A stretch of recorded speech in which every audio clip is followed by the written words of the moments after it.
Graça e paz, Igreja Viva do Senhor.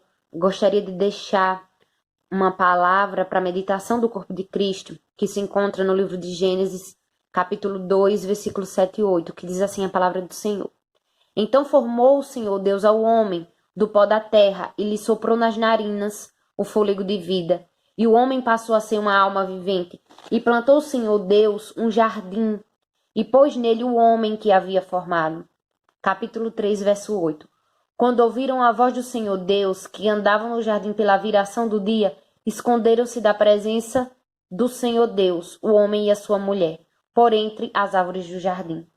Irmãos, Deus ele deixa bem claro, desde o início, o amor que ele tem por toda a sua criação, em específico pelo homem. Ele criou o homem para que a gente vivesse um relacionamento próximo, íntimo com ele. Todos os dias, o próprio Deus ia conversar com Adão, ia conversar com Eva. Eles ouviam a voz de Deus pela boca do próprio Criador. E ainda assim, irmãos, eles desobedeceram, eles caíram em pecado e destituídos eles foram da glória de Deus. Agora, no Evangelho de Lucas, capítulo 15, a partir do versículo 11, conta a história da parábola do filho pródigo, que em muitas igrejas é pregado que o filho pródigo é aquele que saiu da igreja, é aquele que não frequenta mais um templo. E na verdade, irmãos, filho pródigo é todo aquele que viveu distante de Deus por conta do pecado. Então, filho pródigo é desde Adão. Adão, ele foi um filho pródigo. Porque ele estava longe da presença do Senhor. Então, essa parábola ela não serve só para quem congrega, para quem já é igreja, para quem confessou Jesus como único Senhor e Salvador, para quem cultua a Deus num templo, não. Na verdade, filho pródigo são todos, porque Deus ele não criou ninguém para perdição. O prazer dele é que nenhum se perca. E a palavra do Senhor diz que existiam 2 filhos, e um deles, o mais novo, o mais jovem, pediu a Deus, que é a representação do pai nessa parábola, que dividisse os seus bens entre ele e o filho mais velho. Então foi uma escolha dele viver distante do pai, não foi uma escolha do pai. Deus ele não escolheu viver distante de você. Na verdade, ele quer que a gente caminhe perto dele. Fala também, irmãos, que aquele que pegou a sua herança e foi embora, começou a passar necessidades. Muitas vezes a gente está no mundo e a gente começa a querer preencher o nosso vazio, querem preencher as nossas necessidades com as coisas do mundo, com a bebida, com a fornicação, com a prostituição. E na verdade a palavra do Senhor diz em Filipenses 4, verso 19, que é em Cristo que todas as nossas necessidades são supridas. Então, enquanto a gente for filho pródigo, enquanto a gente estiver destituído da glória, enquanto a gente estiver distante, nós não vamos ter as nossas necessidades supridas. A gente vai ter sempre um vazio existencial. No versículo 17, diz que quando finalmente ele caiu em si, ele disse para si mesmo: quanto dos empregados do meu pai tem mais comida do que eu? E eu tô aqui morrendo de fome. Então ele percebeu que ele não poderia mais viver longe da casa do pai. Ele não poderia mais viver longe de Deus. Eu e você, nós não podemos mais viver longe da casa de Deus. Que a casa somos nós mesmos, irmãos. Nós somos templo e morada do Espírito Santo de Deus. Nós não podemos deixar essa casa vazia.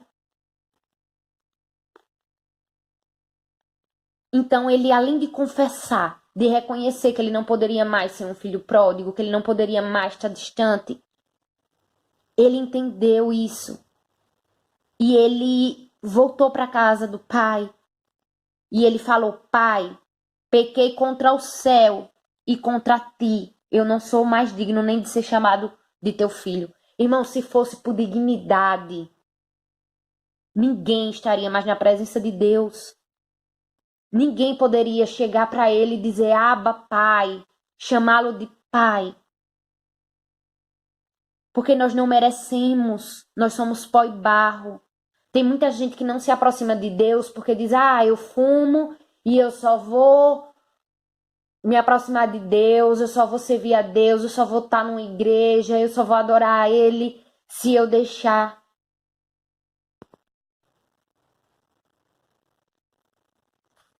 Se eu deixar o pecado, se eu deixar o vício. Eu não sou digno de estar na presença de Deus porque eu já pequei tanto, eu já caí tanto, eu já errei tanto.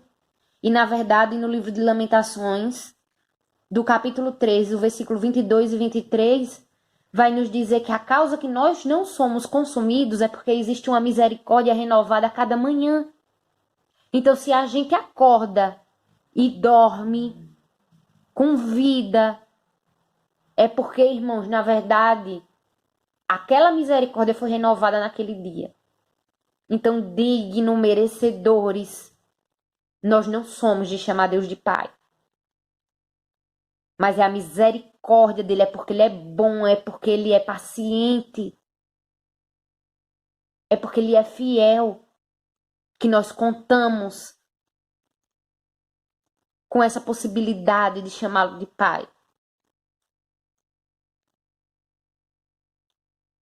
Mas enquanto ele ainda estava longe, seu pai o viu chegando e sentiu compaixão e correu para o seu filho. Irmãos, Deus, ele não está vendo apenas aquela pessoa que está ali de perto, aparentemente de perto, que está adorando no altar do Senhor, que está pregando a palavra no altar do Senhor, que está congregando numa igreja. Não, aqui diz que o pai viu o filho ainda distante. Tem pessoas que estão numa hora dessa, numa boca de fumo, tem pessoas que estão numa casa de prostituição, tem pessoas que estão aí cometendo pecado, em vício, afundado em drogas. E Jesus está chamando, e Deus está chamando para ser filho e quer exercer paternidade nessas vidas que ainda se encontram órfãs. Essas pessoas distantes, o Pai vê. O pai vê e o pai quer para perto. Deus estava com seu olho, aquele pai estava com seu olho fixado na vida daquele filho mais velho que permaneceu, mas ele também estava com um olhar fixo na vida daquele que foi embora, naquele que estava distante.